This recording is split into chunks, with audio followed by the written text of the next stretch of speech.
न कोई तख्त है न ताज है, शौक न सिंगार है। वक्त की कगार पे उड़ता हुआ गुबार है।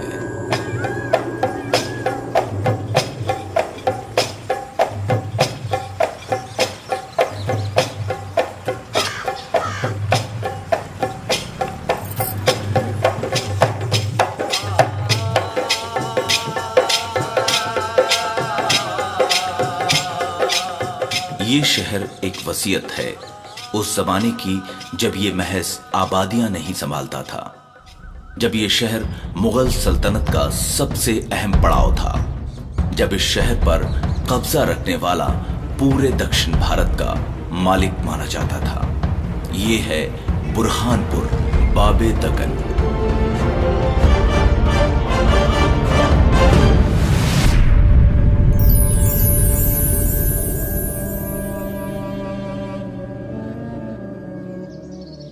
फारसी में बाब का मतलब दरवाजा और दक्कन कहते हैं दक्षिण भारत को।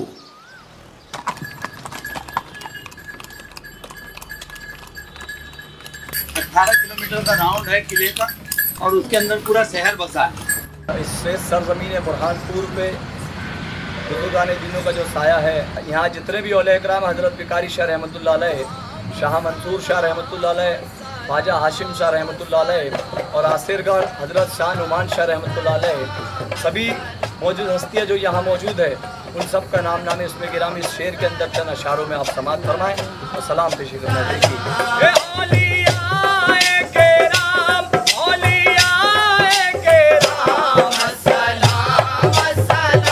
और यही दबी है ताजमहल से जुड़ी एक अनोखी कहानी।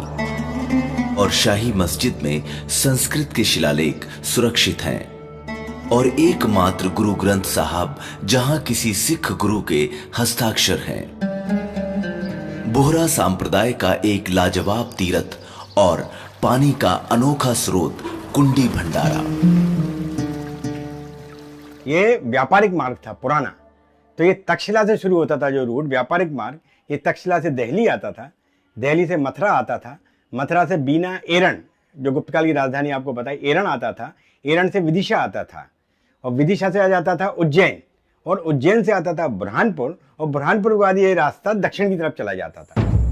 और उसी दरवाजे को पार करने का संघर्ष चलता रहा बरसों बरस, क्योंकि इस शहर के अलावा दक्षिण भारत जाने का कोई रास्ता ही नहीं था। दूर दूर तक पहाड़ और जंगल थे। लेकिन जब अंग्रेजों ने सड़कों का जाल बुना तो इस दरवाजे की अहमियत खत्म हो गई और नतीजतन ये शहर खामोश हो गया। इसी खामोश करदालूत वसीयत के चंद वर्क पलटने एक बार फिर आए हैं हम।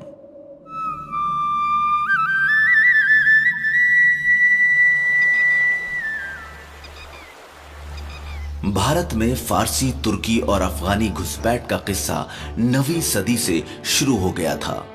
महमूद गजनी, मोहम्मद गौरी आए, उसके बाद दिल्ली सल्तनत बनी और वहां तुगलक, खिलजी, लोधी जैसे राजवंशों ने राज किया। उत्तर भारत के बाकी हिस्सों में अलग अलग सुल्तानों ने कब्जा जमाया।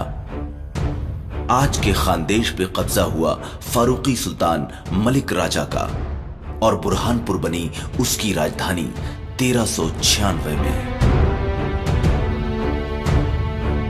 अगले 200 सालों तक फारूकियों के 14 बादशाहों ने यहां राज किया और फिर मुगल सम्राट अकबर दक्षिण भारत को जीतने का ख्वाब लिए बाबे दक्कन यानी बुरहानपुर आया। लेकिन दक्कन के द्वार पर खड़ा था एक मजबूत सिपाही, असीरगढ़ का किला।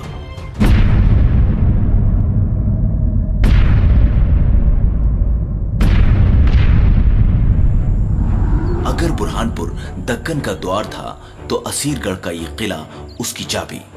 लेकिन जल्दी ही फारूकी सुल्तान बहादुर खां से अकबर ने इसे हासिल कर लिया 1601 में। दक्कन का द्वार अब मुगल कब्जे में था और दक्कन भी। बुरहानपुर मानो दो दुनिया के मिलन का शहर बन गया। और यहाँ एक साझा संस्कृति, साझा संवेदना फली फूली। फारूकी के समय से ही इस रूट को, या यहाँ से जो दक्कन जाते थे इसलिए इसको बाबे दक्कन बोलते थे। मतलब दक्कन के जाने के लिए कोई भी, चाहे मिलिट्री हो या व्यापार मार्ग हो या कुछ भी डील करना हो, तो इसी रास्ते लोगों को होके जाना पड़ता था, इसलिए उसमें इसको बाबे दक्कन बोलते थे। मुगल टाइम में इसी को हमने दारा सरूर बुरहानपुर कहना शुरू किया कि हमारे स्वर्ग का द्वार है और ये जन्नत है हमारी बुरहानपुर। बुरहानपुर का एक नाम दारुस्सुरूर है और एक नाम दारुल अयार है, मतलब क्वालिटी को परखने वाला, the one who certifies quality. तो बुरहानपुर वो जगह है जहाँ पर क्वालिटी के लोग मिला करते थे। मुगलों के दौर में जिस एक आदमी ने इस शहर को संवारा वो था बादशाह अकबर का खास आर्मी जनरल, सूफी भक्ति कवि और वास्तुकार अब्दुल रहीम खान खाना। इनका सबसे अजीम शाहकार यहीं देखने को मिलता है, जिसका नाम है कुंडी भंडारा। उन्होंने यहाँ से 8 किलोमीटर दूर कुंडी भंडारा करके जो जगह है, जहाँ के उन्होंने पहाड़ के नीचे मतलब पानी को इकट्ठा किया और बिना किसी मशीन की मदद से वो पानी 8 किलोमीटर शहर के अंदर आया है। वो एक ईरान में जल प्रणाली थी जो अब खत्म हो गई, सब इंडिया में अभी भी बुरहानपुर में कायम है, जो अभी भी लाल बाग तक ये पानी आता है। ये कुंडी भंडारा नहरे खैरे जारी पानी को 100 छोटे कुओं की मदद से ऊपर की तरफ खींचता था बिना पंप के।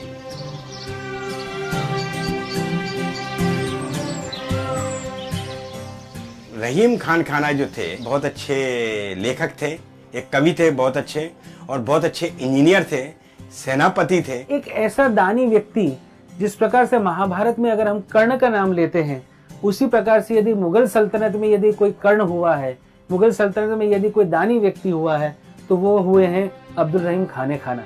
1556 में लाहौर में जन्मे रहीम अकबर के नवरत्नों में से एक थे।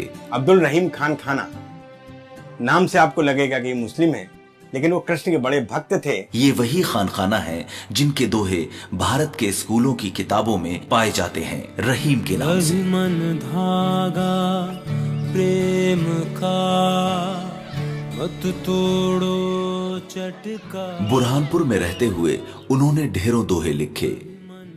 उनके दोहों की जबान महान भारतीय संत और कवि कबीर से मिलती थी, जो लगभग 100 साल पहले जन्मे थे बनारस में। टूटे से फिर ना जुरे गांठ पर जा। कबीर का इसी बुरहानपुर में एक अनोखा मंदिर है। मोको कहाँ ढूंढे रे बंदे, मैं तो तेरे पास में। जाहिर है मुगल खाने खाना और काशी के फकीर कबीर की सोच का सिरा यहाँ जुड़ता है। 1440 में जन्मे कबीर दास के दोहों को उनके निधन के 400 साल बाद यहीं इसी जगह ग्रंथ की शक्ल दी गई, जिसे हम बीजक कहते हैं। जिसको सदगुरु पूरन साहिब जी इस मंदिर की स्थापना किए हैं। सदगुरु पूरन साहिब जी कबीर साहिब जी के परंपरा में एक शिष्य हुए हैं, जिन्होंने सदगुरु कबीर साहिब जी के बीजक सदग्रंथ मूल ग्रंथ है, जो मौलिक ग्रंथ सदगुरु कबीर साहिब जी के हैं। 400 साल तक के किसी ने टीका नहीं कर पाए थे। पूरन साहिब जी ने यहाँ बैठ करके 400 साल बाद में उस ग्रंथ का टीका किए, जो विश्वविख्यात है बीजक त्रिज्या के नाम से। मंदिर ना मस्जिद ना कबा कैलाश में, कहत कबीर सुनो भाई साधो, मैं सांसों के सांस में। ये मंदिर दुनिया का अकेला बीजक विद्यालय भी है। यहाँ कबीर के दर्शन की दीक्षा दी जाती है, पढ़ाया जाता है। मैं सांसों के सांस में। कबीर का दर्शन सहज यानी सहज भाव, आत्मबोध, अंतरात्मा की खोज। आज 600 साल के बाद भी उनकी वाणी इस शहर का चरित्र है। अव्वल अल्लाह नूर उपाया, कुदरत दे सब बंदे। कबीर दास के 227 पद सिखों की पवित्र किताब गुरु ग्रंथ साहब में शामिल की गई हैं, जिन्हें भगत बानी कहते हैं।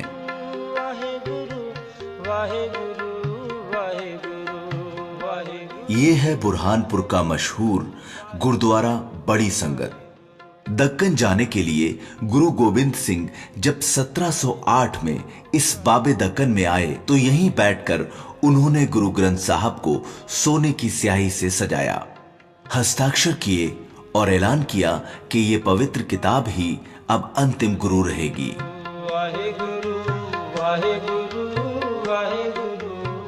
काशी के महान कवि और संत अल्लाह के 99 नामों में से एक कबीर सिख धर्म का हिस्सा बन गए हमेशा के लिए और गुरबानी में गाए जाने लगे।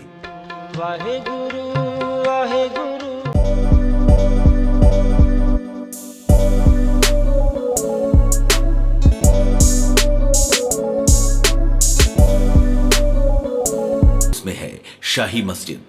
1595 में फारूकी सुल्तान आदिल शाह फारूकी की तामीर करवाई हुई।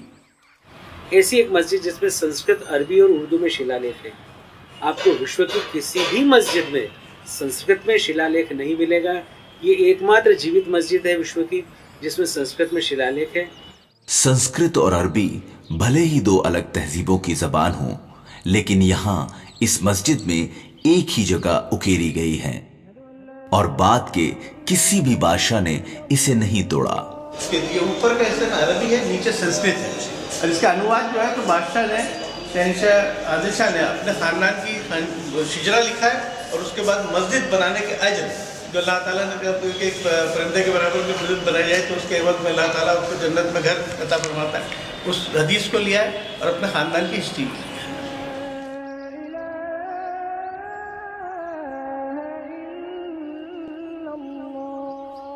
बुरहानपुर दाऊदी बोहराओं का भी पवित्र तीर्थ स्थल है।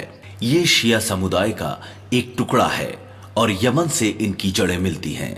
इनके आध्यात्मिक गुरु सैयदना हकीमुद्दीन जब हिंदुस्तान आए तो यहीं रहना पसंद किया, बुरहानपुर में, और 1730 में उनकी वफात के बाद यहीं संगमरमरी रोजे में उन्हें लिटाया गया, दरगाह हकीमी में।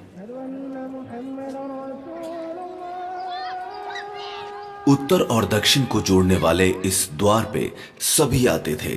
सामाजिक, सांस्कृतिक, राजनीतिक, धार्मिक और आध्यात्मिक मिलन का प्रतीक बन चुका था ये शहर।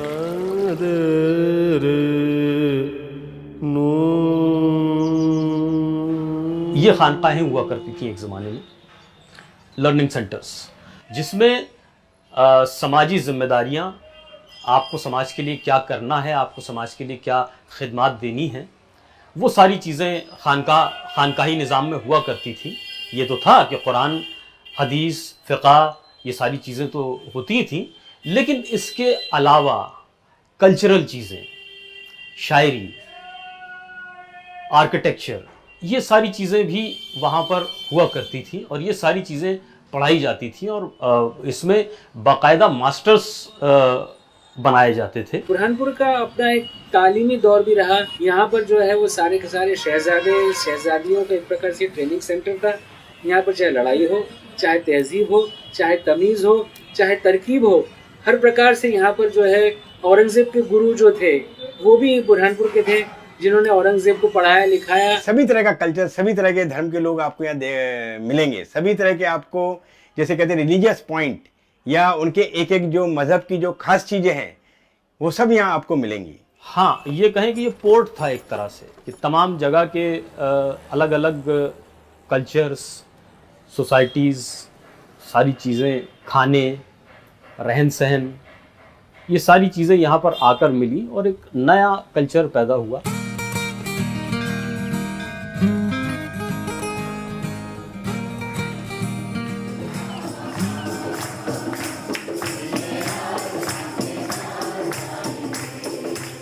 आप लोगों को जानकर आश्चर्य होगा कि कोरकू संप्रदाय की, हमारे जो कोरकू जो आदिवासी जनजाति है, जो ट्राइब है, उसकी पहली बाइबल, वो उसकी भी रचना बुरहानपुर में कोरकू भाषा में हुई।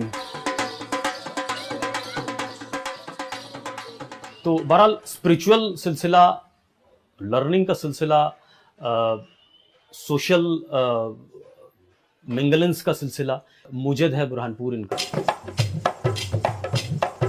यहाँ पर आकर ये दो संस्कृतियां मिलती हैं और एक नई जबान पैदा होती है, जिसकी कल्पना, जिसका तसव्वुर हज़रत अमीर खुसरो ने किया था। वो ज़हाल मिस्की मकुन तगाफुल दुराए नैना बनाए बतियाँ, किताब हिजरान नदारा मैजान न लेहो काहे लगाए छतियाँ। तो ये जो इम्तजाज मिलता है कि जिसमें अरबी के भी टुकड़े हैं, फ़ारसी के भी टुकड़े हैं, गुजराती का भी कुछ डायलेक्ट है, बंगाली का भी कुछ डायलेक्ट है, साउथ का भी कुछ डायलेक्ट है, तो वो एक बड़ा खूबसूरत ज़बान को मोल्ड करने वाला जो सिलसिला मिलता है यहाँ पर, तो उसकी एक अपनी मिठास अलग है। चमक दमक फूलवन महक सब कुछ सरकार तुम्हीं से है। चमक दमक फूलवन महक सब कुछ सरकार तुम्हीं से है। और ये मिली जुली पुरानी जबान आज भी सुनने को मिलती है इस खास लोक संगीत शैली में, जिसे पचरा कहते हैं। सैकड़ों सालों से ये सिर्फ बुरहानपुर में जिंदा है, जबान भी और शैली भी।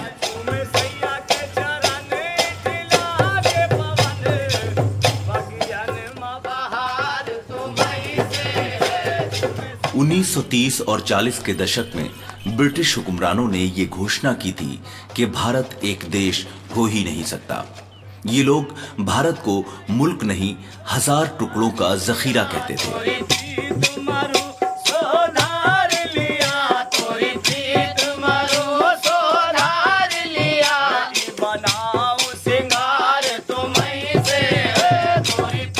रुडयार्ड किपलिंग और जॉन स्ट्रेची जैसे इंग्लिश बुद्धिजीवियों ने भारत की अनेकता को उसकी कमजोरी माना। तब से अब तक इसी अनेकता ने भारत को दुनिया भर में अनोखा बना रखा है।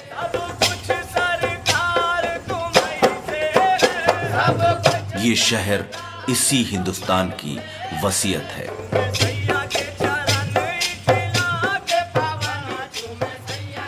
इस तारीखी शहर को सहेज कर रखने में डॉक्टर गुप्ता का बहुत बड़ा हाथ है। ये ताप्ती नदी के तल से, गली कूचों से, खंडहरों से शहर का इतिहास समेटते हैं। ताप्ती नदी से जो सामान हमको प्राप्त होता है, ये हमको 2500 से 2600 साल पुराने सिक्के से लेके अभी के जो लोग 1 रुपए 2 रुपए डालते हैं, ये तक हमको प्राप्त होते हैं। इससे हमको मूर्तियां मिलती हैं, सिक्के मिलते हैं, सोने चांदी के आभूषण मिलते हैं।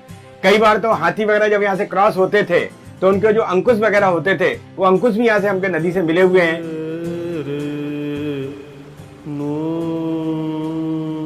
तंग गलियों से जुड़ा हुआ, ऊंचे दरवाजों से खुलता हुआ और ताने बाने से बंधा हुआ, ये शहर बुरहानपुर पुराने जमाने से ही बेहतरीन धागों की बुनावट के लिए मशहूर रहा है। चदरिया जीने रे जीने, हे राम नाम रस भीने, हे राम नाम। पिछले 600 सालों से बुरहानपुर ताने और बाने बुनता रहा है और यहाँ के लोगों की आपसी बुनावट ने भी इस हुनर को जिंदा रखा हुआ है। शहर की 70% आबादी धागे और कपड़े के कारोबार से जुड़ी है। हमारे यहाँ पे जब जहांगीर और शाहजहां के पीरियड में जब हिस्टोरियन आए थे, ब्रिटिश हिस्टोरियन, उन्होंने अपने याद में लिखा है कि Burhanpur is having the biggest yarn market of Asia. उस जमाने में भी इंडस्ट्रियों में सिरमौर था। आज भी जो है बुरहानपुर में 30,000 करघे, 30,000 पावरलूम्स घर घर में चलते हैं। ओ अष्ट कमल का चरखा बनाया, 5 तत्व की पूनी। नरम धागा सुफ, जिससे लफ्ज सूफी बना, उस धागे की गिरफ्त में ये शहर मानो तब से है जब बुरहानुद्दीन गरीब जैसे सूफियों ने यहाँ डेरा डाला और ये जगह उनके नाम से बुरहानपुर कहलाई। प्रेम कहानी कहत हूँ, सुनो सखी तुम आए, पिया ढूंढन को गई, आई आप गंवाए।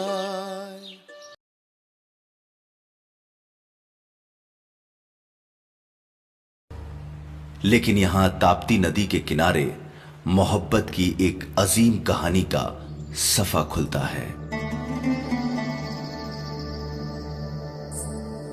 नदी किनारे इसी महल में मुगल मलिका मुमताज महल ने आखिरी सांसें ली थीं और ताजमहल यहीं ताप्ती नदी के किनारे बनना तय हुआ था। 6 महीने तक इंजीनियर रिसर्च करते रहे, डिजाइन बनाते रहे और तब तक मुमताज को यहीं पाइन बाग नाम की जगह पर रखा गया। चूंकि ममिफिकेशन तो इस्लाम में जायज नहीं है, you can not extract the intestine out of a human body and take out the blood. You have to keep it in a retracted form if you want to preserve the dead body to be buried somewhere else. तो ये हुआ कि उनकी लाश को इस तरह से रखा गया कि उनको फ्रोजन हालत में रखा। वहां पर शीशम की लकड़ियों से पूरा एंटीसेप्टिक एटमॉस्फेयर क्रिएट किया गया, नीम के बुरादे से पूरा उसको लेप किया गया, लाश को पूरा काफूर से कैम्फर से ढका गया और पूरा संदल का बुरादा उस पर चढ़ाया गया। इन 6 महीनों में रिसर्च से पता चला कि ताप्ती के किनारे इतना अजीम मकबरा नहीं बन सकता। एक तो यहाँ की जमीन नर्म थी, नदी के पानी का बहाव नीचा होने की वजह से ताजमहल का अक्स देखना मुश्किल था, जो कि शाहजहां देखना चाहते थे। यहीं पे बनने का तय हुआ, दरवाजा भी बन गया, परकोटा घेरने का काम भी शुरू हो चुका।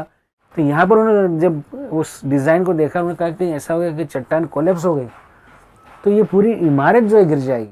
ताप्ती में पानी कम होना, चट्टानों का आड़ा होना, खड़ी चट्टानें न होना, नर्मदा का संगमरमर वो वापरना नहीं चाहते थे, वो चाहते थे मकराना से संगमरमर लाया जाए। तो उस जमाने में टनों से संगमरमर को जो है वो यहाँ तक लाना। फिर इन सारी बातों को देखते हुए तय किया गया कि भाई इनको जो है वो आगरा में दफनाया जाए। अब हुक्मा और उलमा और तारीखदां ये बताते हैं कि 6 माह बाद जब उसकी लाश को वहां से निकाला गया तो वो बिल्कुल चौथी की दुल्हन की तरह लग रही थी।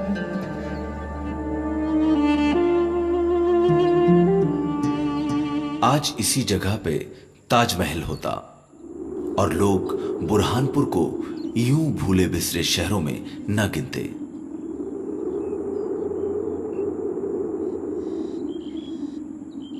बाबे दक्कन यानी बुरहानपुर ने हिंदुस्तान के 2 हिस्सों को जोड़े रखने में भरपूर मदद की। इसे भारत के पुनर्जागरण का शहर भी कहा जाना चाहिए।